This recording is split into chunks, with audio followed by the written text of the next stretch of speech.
Bonjour à tous et bienvenue dans cette nouvelle vidéo de la chaîne Van Life Voyage. Aujourd'hui on vous emmène pour la seconde partie de notre road trip que nous avons effectué cet été, début août. Rappelez-vous, nous nous étions laissés sur les lacs et les barrages d'Émosson avec de très belles images. On continue avec encore aujourd'hui un très beau programme. Cette vidéo débutera donc avec un petit compte-rendu de notre randonnée autour du lac d'Émosson et se terminera sur les chutes du Rhin. Mais vous allez voir qu'entre les deux, il y a eu beaucoup d'autres belles découvertes.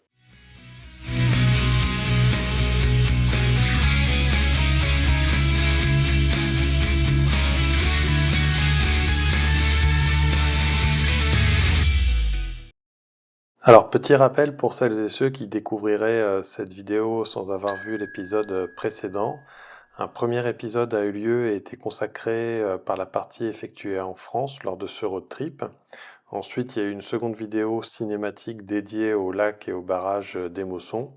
Et cette troisième et dernière partie va venir plus en détail sur les différentes étapes qui ont composé la partie suisse de notre road trip estival. Les lacs et les barrages d'Émosson. Franchement, un lieu magnifique avec des couleurs hallucinantes qu'on a pu vous capturer au petit matin mais aussi en journée. C'était dans le cadre d'une randonnée qu'on s'y est rendu, une randonnée très difficile pour nous qui avons un petit niveau comme vous le savez. Je pense que les enfants s'en souviendront longtemps, mais avec ces beaux souvenirs, je suis sûr que ça leur rappellera quand même de belles choses quand ils les verront dans quelques années.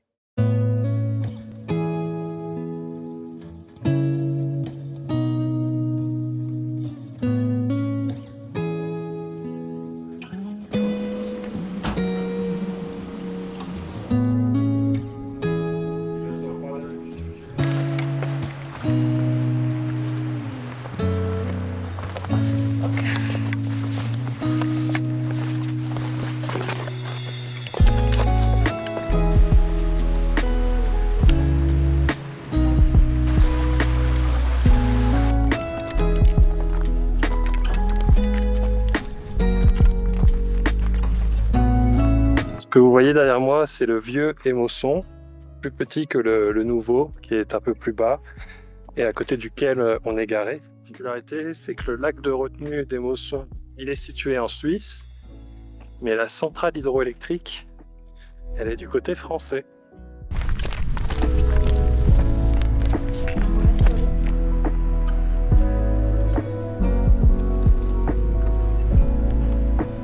Alors ce que je n'ai pas dit, c'est que pour motiver les enfants sur cette longue randonnée, en fait un des attraits, c'est qu'il y a un site où on trouve des empreintes de dinosaures. Donc on a un peu réussi à les embarquer dans cette histoire. J'espère qu'ils seront pas trop déçus et que ça sera assez visuel ce qu'on va voir. On est en approche.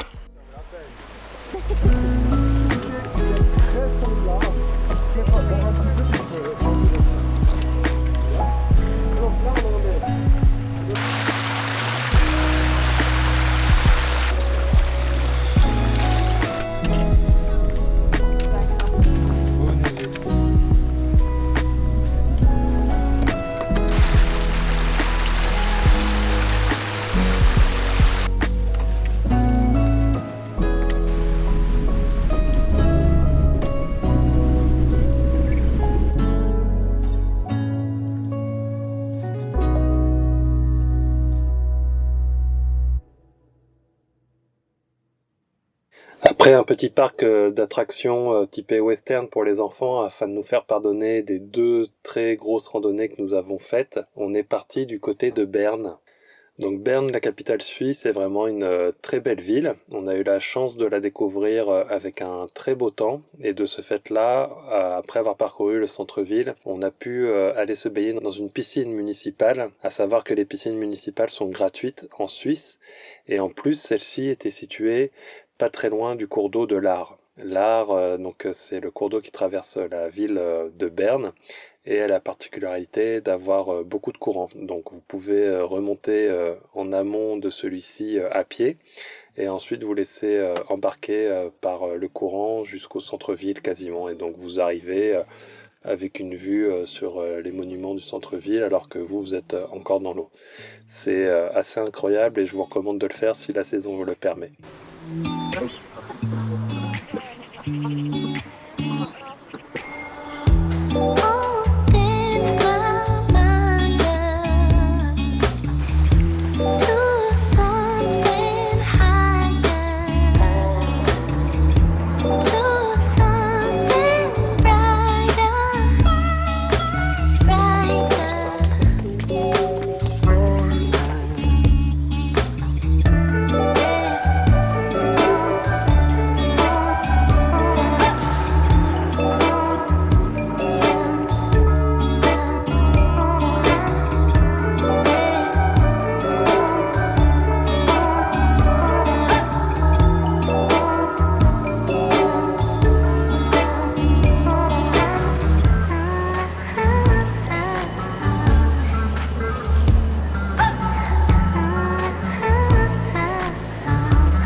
Direction ensuite la région d'Interlaken, notamment avec ses deux lacs, celui de Thun et de Brienz. Donc une région dans laquelle nous avons passé pas mal de temps à découvrir des lieux aux noms tous les plus imprononçables les uns que les autres. Donc je vous mettrai ça et je vais m'éviter de vous les prononcer devant l'écran. Une belle région, malheureusement je trouve assez fort fréquentée. Bon, vous pouvez s'y attendre vu la saison touristique qui bat son plein. Mais donc c'était un mélange assez étonnant de paysages magnifiques avec une certaine forme de surfréquentation comme on peut le voir par exemple du côté du Mont Saint-Michel. Je pense que ça serait bien d'y aller hors saison afin que vous puissiez aussi profiter de la beauté de ces paysages dans une certaine quiétude.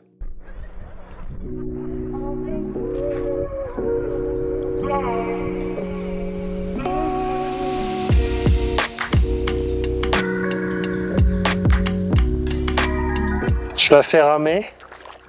Comme c'est toujours moi qui conduis le van, aujourd'hui j'ai décidé de me faire véhiculer. C'est elle qui rame donc. On a un peu du mal à garder le cap, mais je ne jetterai pas la pierre parce que moi aussi c'est difficile, j'arrive pas à garder la direction.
Petit point pratique, comme je le disais un peu dans la première vidéo, la Suisse est un superbe endroit, mais en cette saison, et souhaitant éviter les campings, on a essayé de recourir au maximum possible à des lieux gratuits ou payants, comme on peut trouver sur Park4Night, mais il faut avouer qu'ils sont très peu nombreux, ces endroits, du moins ceux gratuits. et donc on a utilisé des aires payantes. On a tenté notre chance, mais en vain, pour aller certaines fois dans des campings, parce que c'était un road trip assez éprouvant, notamment pour les enfants, à cause de la chaleur, des kilomètres aussi, même si finalement on parcourait des petites distances d'un point à l'autre, mais à chaque fois on se voyait avoir la même réponse, qui n'avait plus de place. Donc il aurait fallu s'y prendre bien en amont, avec la difficulté que ça suppose, que vous ne pouvez pas non plus savoir précisément le jour et l'heure où vous serez quand vous partez pour un road trip. Et donc on essayait comme ça d'appeler, je sais pas, 2 jours à l'avance pour voir s'ils avaient de la place, mais bon, la réponse était quand même la même. Attention également, en Suisse, vous avez donc vite fait de vous prendre des amendes si vous ne respectez pas les lieux prévus pour. Dernier point pratique sur la Suisse, c'est qu'on vous recommande de télécharger une des applications dont vous verrez les logos sur les horodateurs, puisque ça vous permettra de vous créer un compte et de payer à la minute près le temps dont vous avez besoin. Je pense que vous commencez à le comprendre au travers de ces paysages et de ces vidéos. L'essentiel de ce road trip, c'était pour parcourir les lacs en Suisse. Et donc, c'est ce qu'on a continué de faire, en s'arrêtant tout d'abord au lac de Sarnen pour profiter d'un petit endroit et pouvoir se baigner avec les enfants. Et ensuite, on est parti sur le lac des Quatre Cantons. Le lac des Quatre Cantons, c'est personnellement celui que j'ai préféré en Suisse parce qu'il est assez découpé dans le relief et il offre des beaux levers et couchers de soleil. Et il y a aussi, notamment pour ce qu'on a fait nous du côté de Weggis, de très belles randonnées avec des magnifiques vues sur l'ensemble du lac. Forcément, il a fallu faire des choix au cours de ce road trip, notamment pour les étapes en ville qui ne sont pas toujours évidentes à appréhender. On vous avoue qu'on a fait l'impasse sur Lucerne. On avait peur qu'il y ait du monde et qu'on ne trouve pas facilement pour pouvoir se garer. Et c'est pour cette raison qu'on est directement allé du lac de Sarnen au lac des Quatre Cantons, plus précisément du côté de Weggis.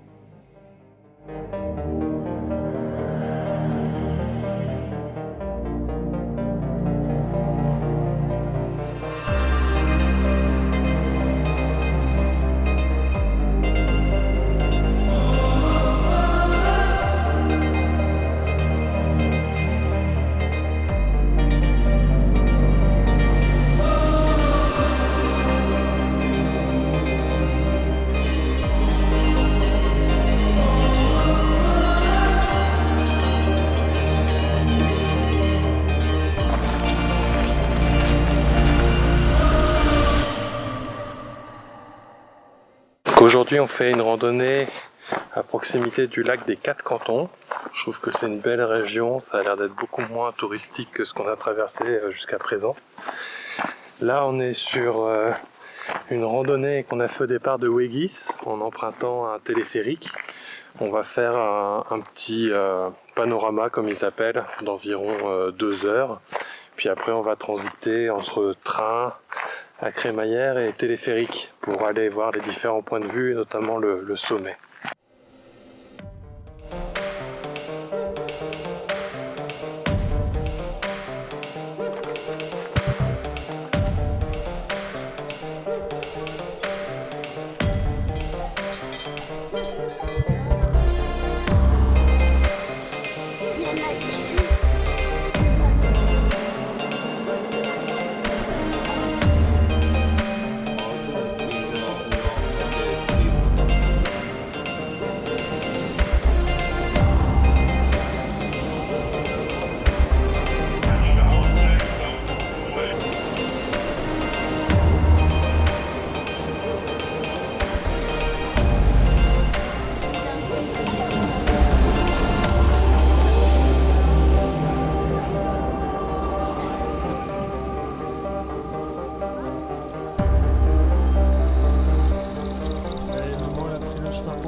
Gros fail pour cette vue à 360 degrés.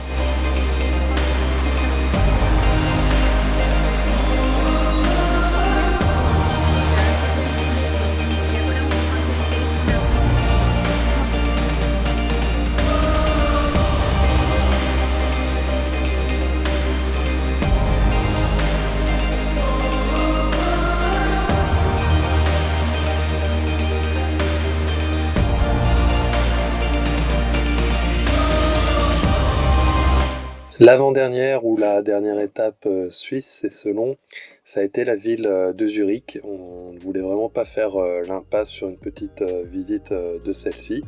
Donc à nouveau, hein, on est toujours contraint de se garer assez loin du centre-ville, d'utiliser des parkings relais, donc ça laisse vraiment des temps que d'une journée pour visiter dans de bonnes conditions, ou alors il faut aller se garer la nuit et revenir.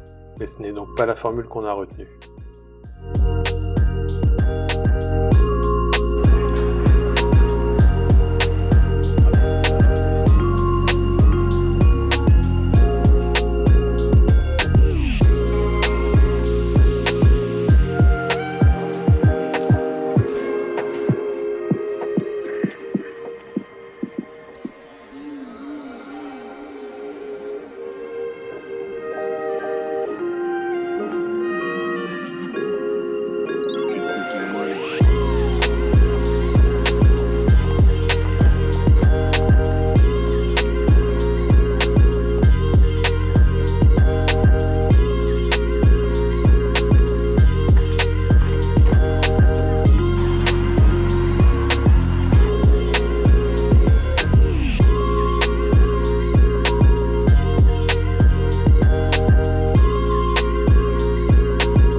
Et dernière étape sur le sol suisse, c'était donc les chutes du Rhin qui offrent un spectacle saisissant. À cet endroit, le Rhin est donc la frontière naturelle entre la Suisse et l'Allemagne.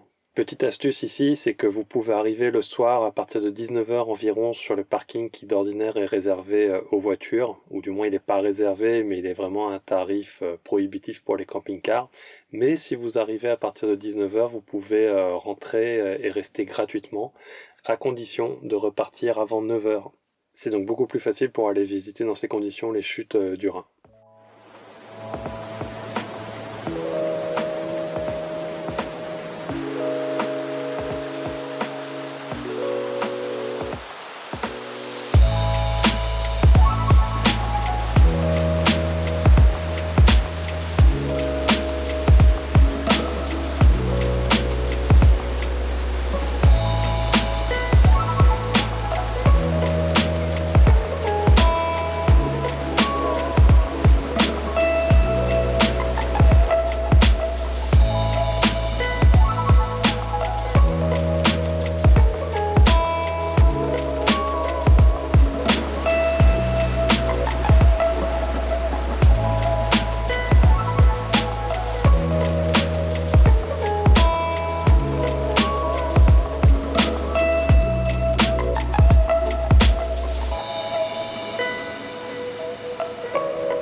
Ce road trip s'est achevé avec 2 jours passés au parc d'attractions Europa Park.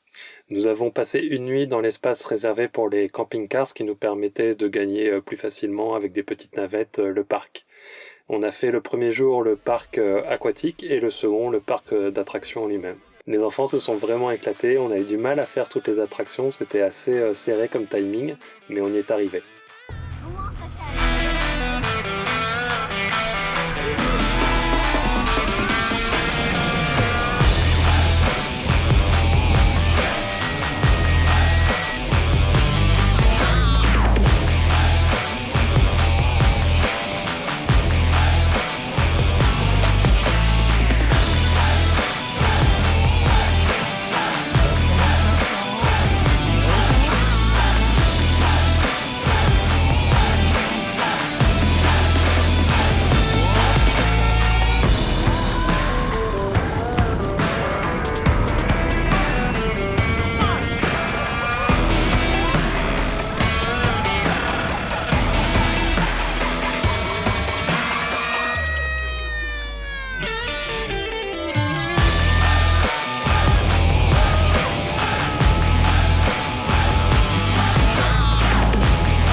Merci d'avoir suivi ces 2 vidéos retraçant notre road trip estival. On espère que vous l'aurez apprécié et que certaines images vous donneront envie d'aller voir les lieux par vous-même.